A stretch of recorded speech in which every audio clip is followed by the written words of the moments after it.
Hello. I am the world's leading Ed Gein expert.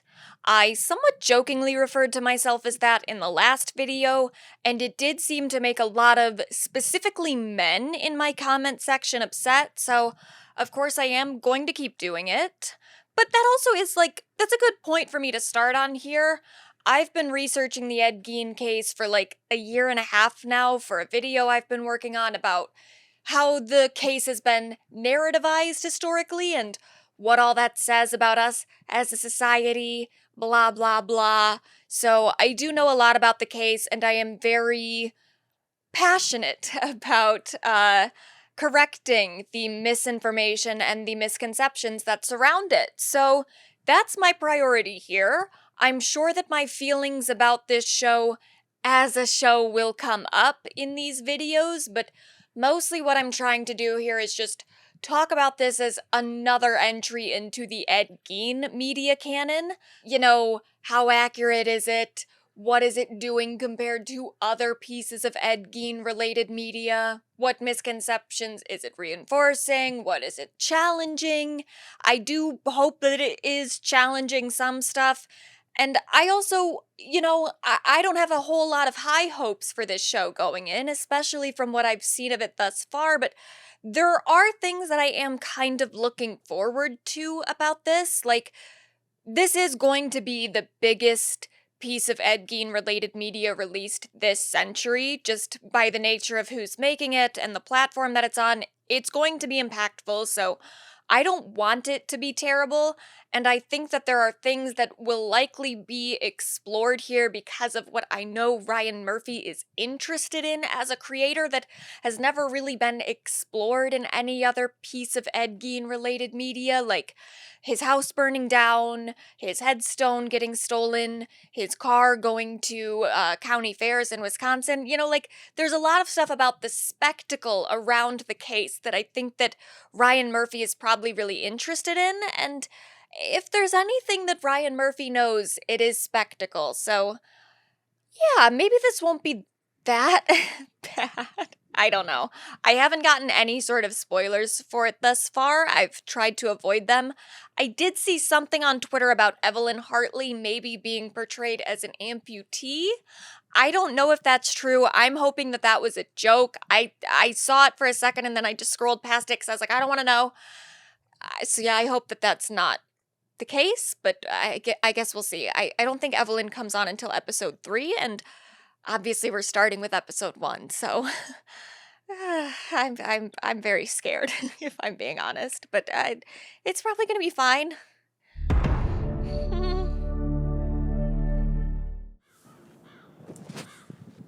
Okay, well, first shot of the house. Yeah, that looks like more or less accurate.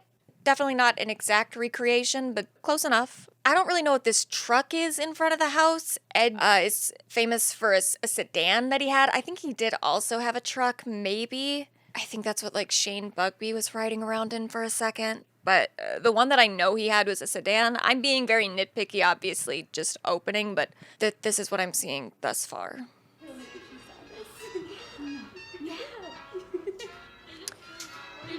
Oh, okay, so is that... It's called a bullet bra. That's what boys want nowadays. Okay, I have... Adeline, how do you know? Adeline. Because I've seen it in comic books. Okay. Comic book? Okay, I really don't know what's going on at this point. So that's... The house Ed Gein went into was not his house, and he's in Adeline's house? Why? Okay. Okay. Just for the record, this woman looks absolutely nothing like Adeline Watkins. But okay. Okay, so Ed, I guess, is going through her panty drawer? Tell me he's not gonna put them on. Oh my god! You can't be serious.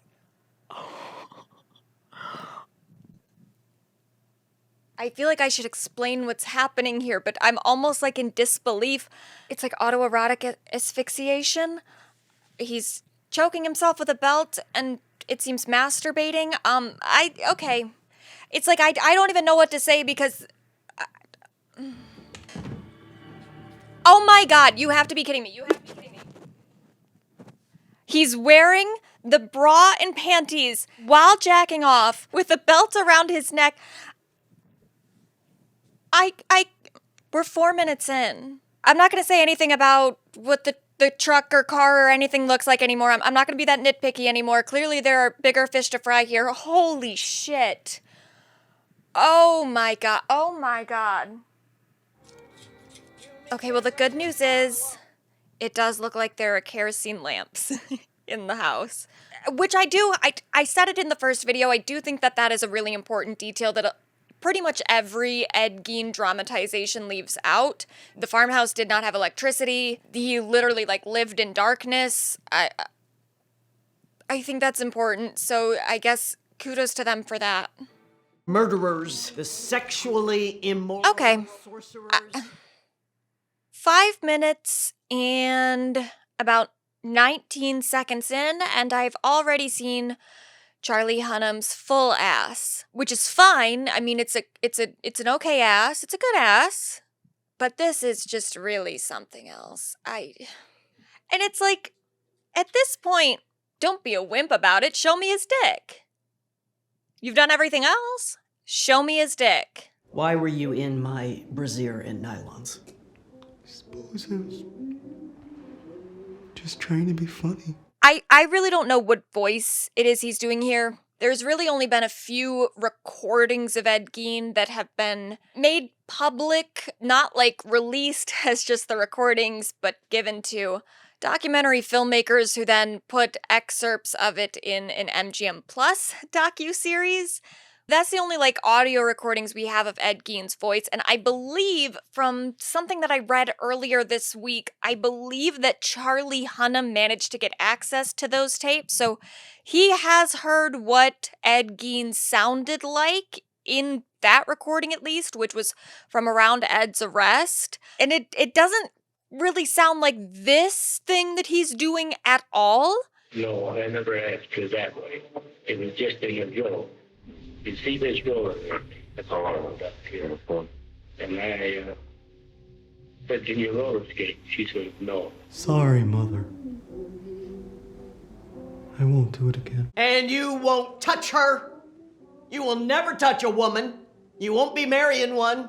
And you won't be spilling your seed with one. You understand me? It's sin. So, this whole thing about you won't be marrying a woman, you won't be touching one, Augusta Gein was reported in Ed Gein's psyche evals to have been fairly misogynistic and thought that most women were tainted with sin, most modern women especially. But it was never really that she said that Ed couldn't date a woman or marry a woman. He never said that. He did say something about abstinence, specifically his mom telling him that any woman who's good enough to have sex with is good enough to marry, which does kind of imply that she actually was okay with him getting married. So this is definitely not, I mean, it fits into the ways that Augusta Gein has been villainized, but it's not really accurate to the more nuanced ways that she probably lived.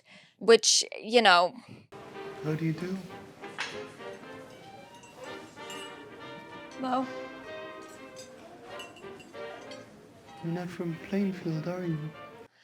So this is, like, fairly accurate, at least to how women in the area portrayed their interactions with Ed, that he was just kind of strange and weirded them out in a lot of ways. Some women were definitely really creeped out by him even before finding out that he was a serial killer. So this scene, to me, is so far the most accurate in the series. Eddie, leave the girls alone. Don't mean nothing by it. And that part there about I don't mean nothing by it, that is fairly accurate too. Not necessarily Ed Gein saying anything like that, but that being kind of an attitude in the community that Ed was kind of creepy and weirded a lot of specifically women out, but a lot of those women also kind of doubted their own intuitions about him because of the larger community consensus that he didn't mean anything by it and he was ultimately harmless. So this scene so far is my favorite. You hearing this about the Nazi camps? It's a Russian saying that. Communists. So that's somewhat accurate too. Ed was definitely very interested in learning about Nazi atrocities and just violence in general, but especially things related to Nazis and World War II and the Holocaust. So again, this scene is doing the best out of everything I've seen thus far. Sorry I'm late. Okay, so they definitely are going with the idea that Ed was indeed dating Adeline Watkins, which doesn't really seem to be true. She went to the movies with him a few times and then later got reported by, I believe it was the Chicago Tribune, that she was his fiance. She adamantly denied that. They never really were like a couple or anything. She just like went to the movies with him a few times. But we'll see how seriously they portray this relationship. Because you're the only one in this town who's like me. So, you know those camps everyone's talking about?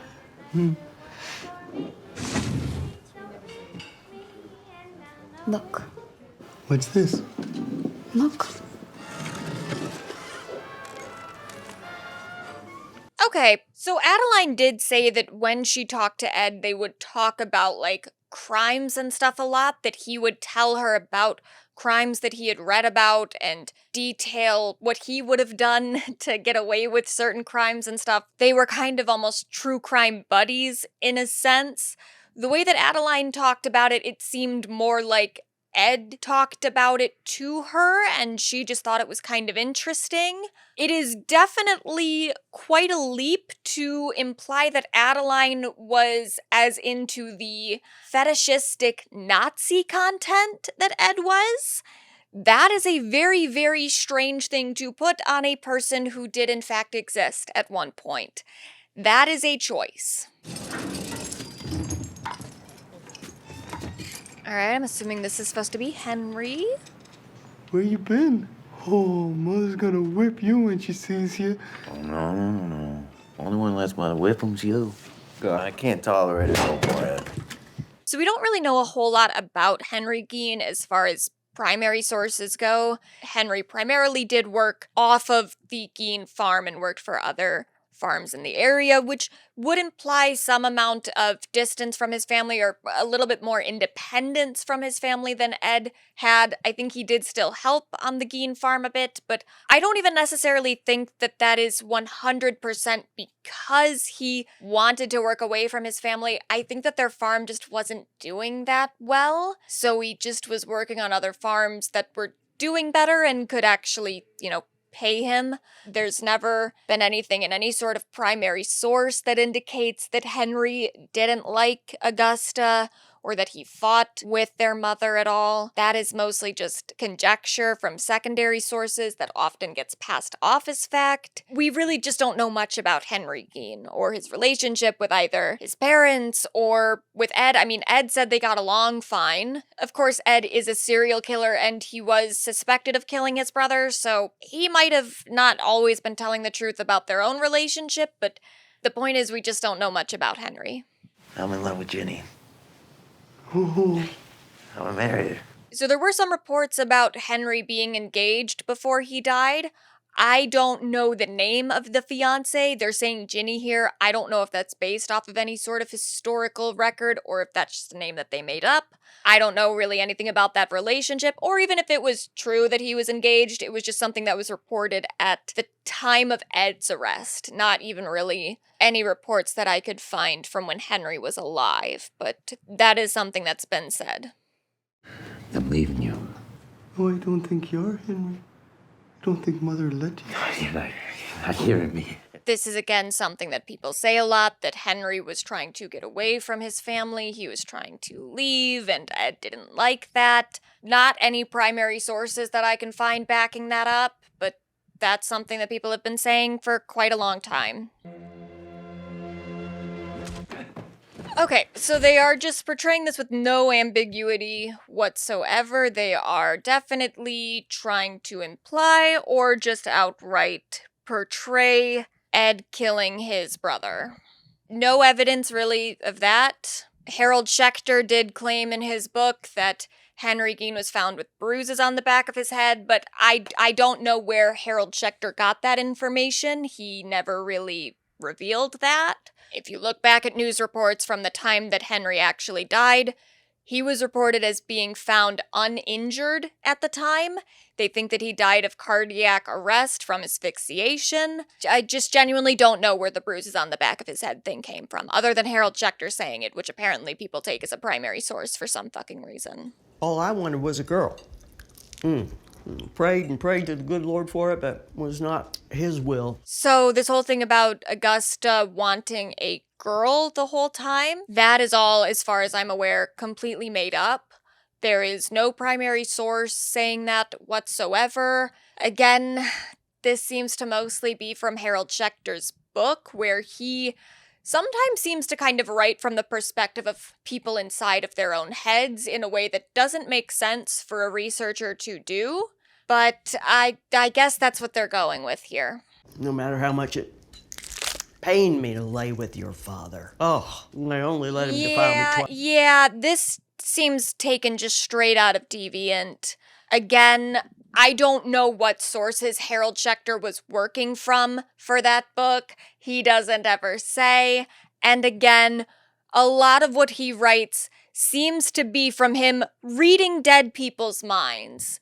So, not anything to back this up, other than, I guess, Harold Schechter's clairvoyance.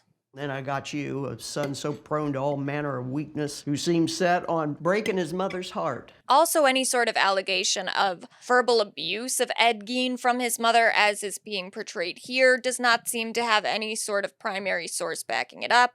As far as Ed said, Augusta was always just nice to him. Mother, are you alright? So I think we're getting to Augusta's first stroke here. She did have a stroke after Henry died. She was pretty much incapacitated after that. Ed had to look after her on his own, essentially. I think there were a few times where some family members from La Crosse came and visited, but dominantly it is just Ed and Augusta at this point. This part is true. Don't you dare lay a hand on that thing! You owe the Gein farm. I guess Augusta's about to have her second stroke now because of...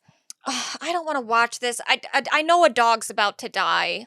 What's about to happen here, if they're going to portray this the way that I think they're going to portray this, is this man is in an argument with this woman. He's going to shoot the dog, and then Augusta is going to have another stroke. In real life, these events are like a day apart. Augusta has her second stroke the day after this incident occurred, but this is going to be portrayed as Augusta was more upset about the woman being there because she wasn't married to that man than she was actually upset about the dog dying in front of her, and that's what caused her to have a second stroke. This is somewhat based in reality because Ed Gein did tell interrogators, or told his defense attorney or something, I don't remember which, but he told somebody that this incident occurred and that his mom had a stroke the next day, and he thinks that that was the cause. The thing about Augusta was more upset about the woman than the dog dying, that is just really conjecture. I mean, the whole thing is conjecture, because it's like, this is Ed's explanation of why his mother had a second stroke, so it's like, I don't even know why people take it fucking seriously in the first place. I don't want to see this! Oh my god! Yep, okay, so she's yelling harlot. She doesn't care about the dog that's about to be killed. She just cares about the woman that she thinks is a slut. Okay, and then they have her just, like, dropping right there. That, again, these are, like, a day apart, this event and her second stroke. But okay, it works narratively, I guess. Oh, and okay, they didn't kill the dog! Oh, thank you, Ryan! Oh, he did something nice for once. In real life, that man did shoot that dog. Okay, so it wasn't also that immediate. She had a second stroke and then she died a few months later, but I think they're portraying it as she just died, which is very funny, actually. Because she just drops dead from seeing a woman that she thinks is a slut. It's kind of camp. Get out of that chair! Okay, that was kind of funny. Ed did report hearing his mother's voice for a little bit after she died. What he told his psychologist was that she was telling him to be good, not don't sit in my chair. So, we're taking a little taking some creative liberties here, I'd say. Okay, we're going back to the bras. Okay, Stop that. I'm gonna have to blur so much of this. He's masturbating again, just so you know. You who dwell in the dust, awake. So he did confess to attempting to bring his mother back to life and also revive some of the bodies that he took from the cemetery. He never said anything about trying to dig his mother up, so far this is fairly accurate. He didn't give any sort of details that I'm aware of about how he tried to resurrect his mother, so I'm not really sure about the reading the Bible passages or whatever it is he's doing here. I don't know what methods he was using to try to resurrect her. I don't know what methods anyone uses to resurrect a dead person, but this part is fairly true. Oh, okay, but now he is trying to dig her up. He never admitted to doing that, but okay, fine, sure. This is something that people have said before, that the reason he couldn't exhume Augusta is because of some cement thing that was over her casket. I don't know if that's true. Ed, again, never confessed to trying to dig her up. He denied trying to dig her up.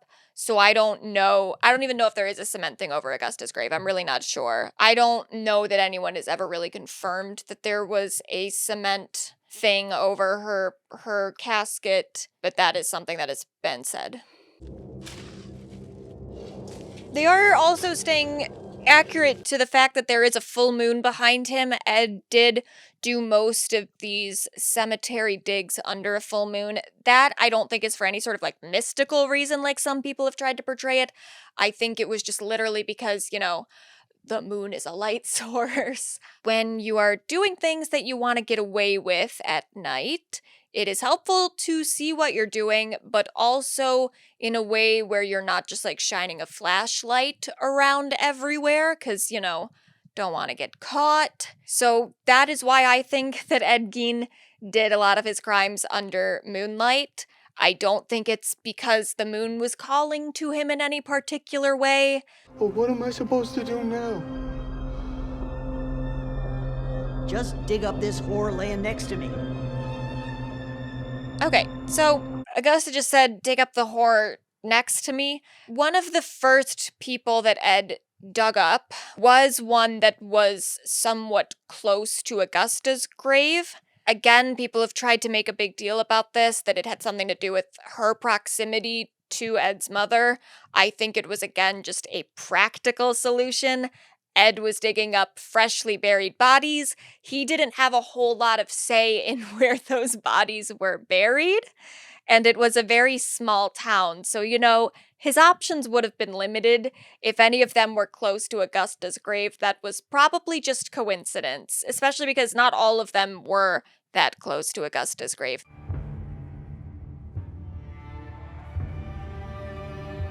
Well, I think it kind of goes without saying, but everything that we're seeing here as far as what Ed is doing with this body is just purely conjecture. He didn't really go into a whole lot of detail about what he did with the bodies when he got back. He did go into some detail about the actual, dismemberment of the bodies. A lot of that actually took place at the cemetery, not in his house.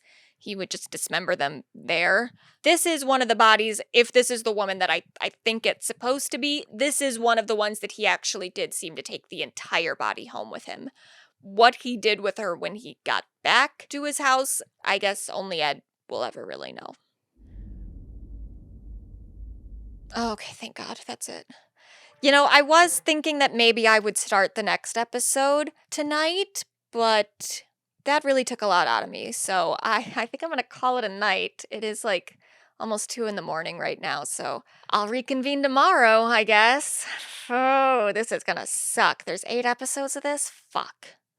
So far, there are some small details here that they are getting correct, and there are things that I do appreciate about it, especially, again, the lack of electricity in the house. That is something that most filmmakers miss, either because of their own lack of research, or they just don't care to portray that aspect of Ed's life, which I do think is significant. So I like that. I like that there's no electricity in the house, but this portrayal of Ed Gein is definitely very odd, and yeah, this is not okay. This is not okay. Whatever. I guess I'll see you tomorrow.